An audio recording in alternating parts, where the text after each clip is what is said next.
김부겸 신임 총리와 장관들이 취임했는데요. 김 총리는 부동산 정책 해결에 강한 의지를 보였습니다.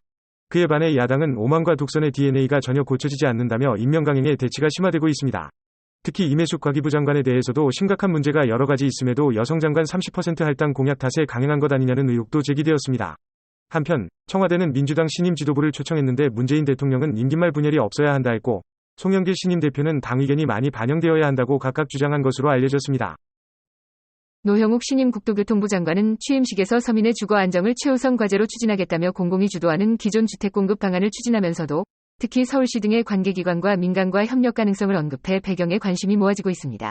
이는 민간 정비사업 규제 완화를 통한 주택 공급에 방점을 찍고 있는 오세훈 서울시장을 염두에 둔 발언으로 해석되고 있는데요.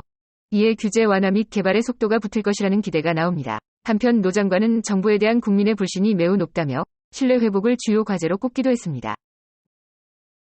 식수원인 한강에서 발기부전 치료제 잔류 성분이 검출되었습니다. 서울시립대 연구팀은 중랑천과 탄천 등 하천수를 조사했는데 두 군데 모두에서 발기부전 치료제 성분이 발견되었고, 특히 유흥시설이 밀집한 지역에서 더 많은 성분이 나왔다고 밝혔습니다. 수계에서 확인된 잔류성 위약물질은 슈퍼박테리아 출현, 내성 형성 우려 등 여러 문제를 일으키는 것으로 알려졌는데요.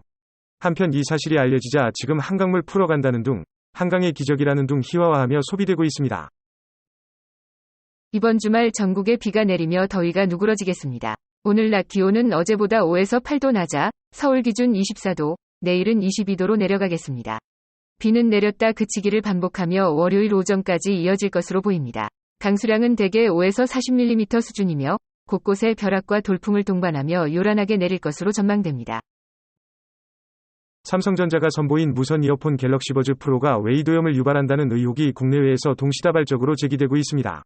사용 중 귀에 직접 닿는 이어 뒷부분에서 진물이 나고 딱지가 생기더니 붓기가 나타난다는 것이 공통적인 증상인데요.